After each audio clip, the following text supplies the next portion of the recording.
ఎన్నో కలలు కంటారు. తన భర్త తనకు అనుకూలంగా ఉండాలని, మరో మహిళ వంక కనీసం కన్నెత్తి కూడా చూడని వాడు రావాలని, కలకాలం తనతో మాత్రమే కలిసి ఉండాలని ప్రతి ఆడపిల్ల కోరుకుంటోంది. పెళ్ళైన తరువాత కూడా తన భర్త మునిపటిలానే తనతో ప్రవర్తించాలని కూడా ఆశపడుతోంది. కానీ ఓ మహిళ మాత్రం అందుకు పూర్తిగా డిఫరెంట్. అంటే అలాగా ఇలాగా కాదు, పెళ్ళయి ఒక కూతురు ఓ కొడుకు పుట్టాక తన భర్తకు ఇంకో అమ్మాయి ఇష్టపడిందని తెలిసి వాళ్ళిద్దరికీ దగ్గరుండి పెళ్లి చేసింది. ఊరందరిని పిలిచి భోజనాలు కూడా పెట్టింది. తన భర్తను తన చేతులతోనే ఇంకో మగువ చేతిలో పెట్టింది. వరంగల్ జిల్లాలో జరిగిన ఈ వెరైటీ పెళ్లిని మీరు కూడా చూసేయండి.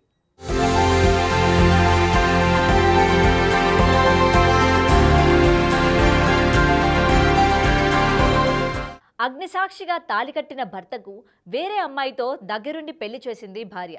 బంధువులు స్నేహితుల్ని పిలిచి మరీ వివాహ వేడుకను ఘనంగా నిర్వహించింది. ఇదేంటని ఆశ్చర్యపోకండి, దీని వెనక ఓ పెద్ద స్టోరీ ఉంది. అంతకంటే ఓ మంచి ఆలోచన కూడా ఉంది.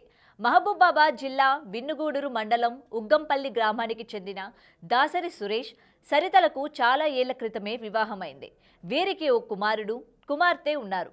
జీవితం సాఫీగా సాగిపోతోంది.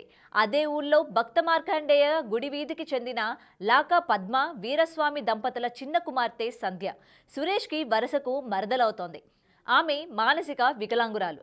ఏ పని చేసుకోలేని ఆమెను తల్లిదండ్రులు చంటి బిడ్డలా చూసుకుంటున్నారు. సంధ్యకు బావ సురేష్ అంటే ఇష్టం. ఈ విషయం తెలుసుకున్న తల్లిదండ్రులు సరిత దగ్గరకు వెళ్లారు. తమ కూతురు సురేష్ను ఇష్టపడుతోందని సరితకు చెప్పారు. పెళ్లి విషయాన్ని ప్రస్తావించారు. సరిత కూడా వెంటనే తన భర్తకు సంధ్యను ఇచ్చి పెళ్లి చేసేందుకు అంగీకరించింది.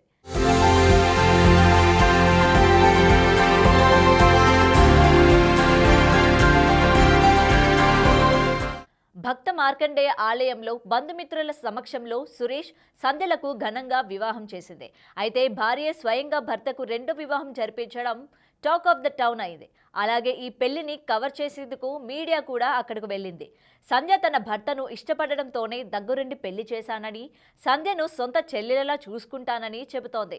మానసిక వికలాంగురాలు కావడంతో ఆమె ఏ పని చేసుకోలేదని, ఆమెను చంటి బిడ్డలా కాపాడుకోవాలని చెప్పింది. నా పేరు సరిత. మా ఆయనని ఇష్టపడింది. అంటే ఆమె మా ఆయన వల్ల మేనమామ బిడ్డ. అందువల్ల ఆమె వికలాంగురాలు. తనకి ఏది చేసుకోవడం చేత కాదు. నా చెల్లెలాగా చూసుకోవడం కోసం నేను చేసుకున్నాను. ఇప్పుడు మా ఆయనని ఇష్టపడింది కాబట్టి చేస్తున్నాం పెళ్ళి. అంతకుముందు కొద్దిసేపు పెళ్లి మండపం దగ్గర హైడ్రామా నడిచింది.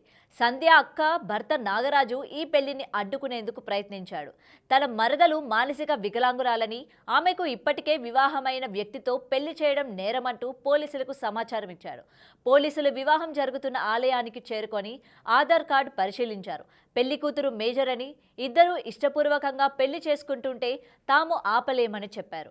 డైల్ 100కి ఫోన్ చేసిన నాగరాజుకు మందలించి అక్కడి నుంచి పంపించారు. అయితే పోలీసులు రెండో పెళ్లిని సమర్థించడం కరెక్టేనా అని చర్చ కూడా జరుగుతోంది. నా పెళ్లి కార్యక్రమంలో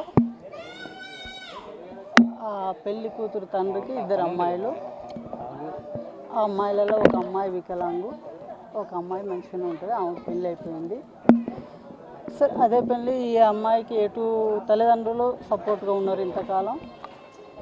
తర్వాతకి ఆ అమ్మాయికి మా తదనంతరం కొంచెం ప్రాబ్లం అవుతుంది. మరి ఆమెకు ఎటువంటి అదే పెద్దల సపోర్ట్ కానీ ఎటువంటి సపోర్ట్ లేదు కాబట్టి ఆ అమ్మాయికి వాళ్ళ రిలేషన్లోనే సంబంధం చూసి పెళ్లి చేసేది. ఈ మానసిక వికలాంగ అయినంటే అమ్మాయి ఆమె ఇష్ట ప్రకారమే, ఆమెకు నచ్చింది కాబట్టి ఆ ఇష్ట ప్రకారంగా అందరి సమక్షంలో పెళ్లి జరిగింది.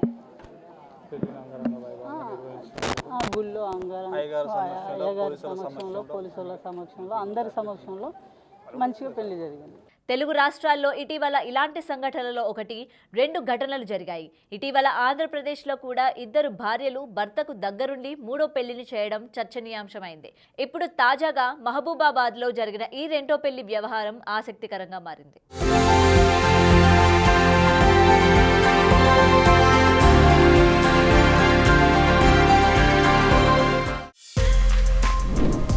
For more videos like this, subscribe Big TV channel.